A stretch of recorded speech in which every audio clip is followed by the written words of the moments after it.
Here are the top 5 reasons that you need to learn how to build a cult. All right, guys, in all seriousness, I watch a lot of people banging out video after video after video after video, new edits, new this, new style, new trend. The problem and the reason why you're not growing is because you need to build a cult-like following. Let's take Andy Elliott and the Elliott Army, for example. We have certain values, certain standards, a certain way that we do things. Love us or hate us, people know who Andy Elliott is. Why? Well, because he's known with the guy that is, six-pack or you're fired. Always has his shirt off, in shape, close to God, family.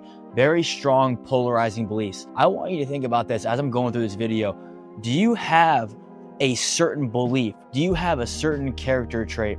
Do you have a certain way that you do everything in life every single time? Or are you a trend hopper? Are you one of these people that's just influencer trying to figure out what the trend is, get some more views, get some more clicks? Or are you building something that's gonna last for years and years and years? I want you to take CrossFit, for example. We can take any company, let's just take CrossFit. This was just a functional fitness type of workout and they put a brand behind it. They had an ideal target audience and they started popping up and blowing up everywhere. They weren't the weightlifters, they weren't the track runners. It wasn't, hey, we're gonna do a million different things. CrossFit had one way of doing things, and that's what built their brand. Look at Apple. Everyone in the United States has an iPhone. If you have an Android and you're watching this, your buddies probably talk about why you need to get an iPhone. What are those things that you're doing that puts you in a certain category? I watch people, they're afraid to be category kings. They think that they need to be for everybody.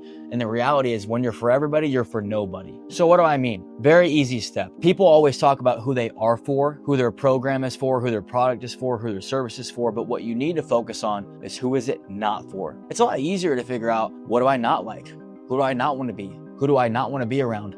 That's going to allow you to backtrack to figure out what is your real brand identity. People are after community in 2026, guys. That's going to kind of be the theme of this entire video because guess what? On my social, I have a little over 16,000 followers at the time of making this video, barely at 1,000 subs on YouTube. You can go, dude, what's this guy going to teach me about growing the content? Well, you guys can focus on views and all these different things and hopping on trends. I'm going to focus on leads. I'm going to focus on going deep with my people, the people that do reach out, the people that come to our events. They knew who I am. They reach out to me, they buy programs, they send me referrals because I go in deep with my people and people know exactly who I am and what I stand for. What do you stand for? Write it out. What do you stand for and what do you not stand for? Number 2, actually a lot easier. Why are we doing all of these things and why are we paying for content, building our business? Well, because we want to make money. Well, if you want to make money, I would take a route that is going to actually make sense. So there's something called an ICP, Ideal Client Profile. You need to figure out exactly, again, in the last exercise, we talked about who are you? Are you someone that is all about faith? Are you someone that's on the left? Are you on the right? Are you all about the mindset? Are you all about the spirituality? Are you all about sales only, business only? Hey, what is it? I don't know what it is for you. You got to figure out what connects with you so that way you can make the message that brings your people in. You can look up absolutely anything. You can look up yard work. You can look up technology geeks. You can look up video game people. Literally anything on the planet you could possibly think of, as niche down as you can get, there is an audience for that thing. And guess what? What have we always heard? The riches are in the niches. I'm not going to be somebody who is dealing with people that I don't want to deal with. So number 1, your client experience is going to go up. And guess what? The people that you're going to be talking to, you're going to enjoy your life a lot more because you're going to be able to connect with them. You're going to want to over deliver because it's natural and there's full alignment. Number 3, leading off of point number 2, because you can charge more. I said riches are in the niches. What does this mean? Well, something I learned from Alex Hormozi, he talks about in $100 million offers. Let's say you have a program, sales training. How much can you charge for that? A couple $100s. Sales training for automotive salespeople. Okay, maybe a couple $1,000s. Sales training for automotive sales professionals going into finance. Okay, you can charge a lot more for that. Sales training for automotive professionals looking to run a dealership in independent small cities. You can get as specific as you want. Like, it really doesn't matter. The more specific that you get, the more you're going to be able to charge because it's a specific type of information. People, you can't chat GPT it, you can't Google it. Everything online is just generic advice. It's just something that people are putting out for free to put out content.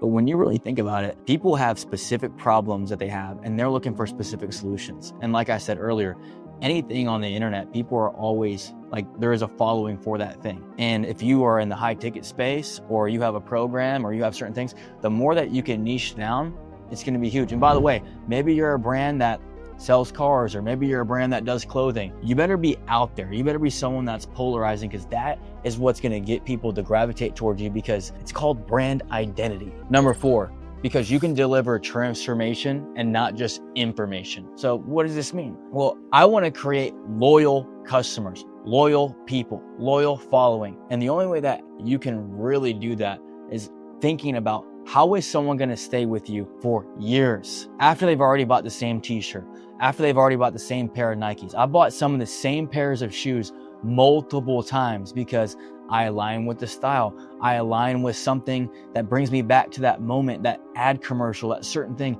You're thinking about a moment in time where you got a pair of skate shoes and you landed your first kickflip. That's it for me. I have a pair of skate shoes that I bought at least 10 pairs. The Nike Janowski, one of my favorite pairs of shoes, still buy them to this day. I just watch people, they just try to do so much, and they're so transactional that they miss the point of what's going to happen to their business in a couple years when you go for transformation. Because guess what? Information is information. We're in this era where AI is going to take over. It's going to be everywhere. You're not going to be able to compete with information. You're going to have to tap into that emotional side of things. Like the logical XYZ, do this step, SOP, this is how you get successful. That's cool and all, but people nowadays, I think, really need a transformational change, something internal. And when you can get somebody on an emotional level, that's where you get them for life. And last but not least, number 5, creating a legacy. You can't create a legacy when you play in the middle. You can't play on the left and the right, and you can't play tennis and be a swimmer and you can't do multiple different things and play on all these different sides of the fence and be the best. People are generally remembered for one specific reason. Was this guy a good speaker? Was this guy controversial? Was this guy a maniac? What was this guy known for? Was it good? Was it bad? You have to figure out what's going to be bigger than yourself. Everyone wants to leave behind something. Think about this. In 20 years, when you're gone, is it going to be all reliant on the possibility of having somebody carry your brand? Or is it going to be hundreds of thousands of people that rep a movement, that create a culture shift in an entire country, create a culture shift in an entire industry? You watch this happen with multiple different brands. You watch these luxury companies, you watch these fitness companies, you watch these different brands and icons. They change industries because they decide to double down on who they are, what they stand for, and they're bold about the things that they don't stand for. So I challenge you guys all today to stop playing in the middle and realize when you have a voice, when you get loud for what you want and what you don't want and what you believe in, what you don't believe in, this is where people get their shield, get their sword, and they get behind you to go and fight. Everyone wants something to fight for, and guess what? Sometimes the battles don't get fought, they don't get won in a lifetime, they get won over centuries, and it's an ongoing battle. Whether it's a mental battle, whether it's a spiritual battle, whether it's a financial battle, these are things that you want to leave behind and continue for decades to come. By the way, it doesn't matter if it's a t-shirt brand, there's something that you stand for that represents, even if it's a small gesture, when millions of people are behind it, and now creates a very, very big movement. So if you guys have stayed this far in the video, this is the top 5 reasons on why you need to build a cult-like following, because guess what? You make more money, got better following, better brand identity. Number 1, you get to be yourself and actually get out there and do what you want, be with who you want. That's just the life that everyone wants to live, but everyone's too scared to give it up because they're focused on all of the other pieces of the pie, when all that matters is understanding if you stay in your lane and you double, triple down on who you are and what you want to do, you're going to watch people get behind you for a purpose, for a vision, and for a mission. Make sure you guys like, comment, subscribe, share this video with the homie, with someone that wants to build a cult, and we'll see you guys in the next one.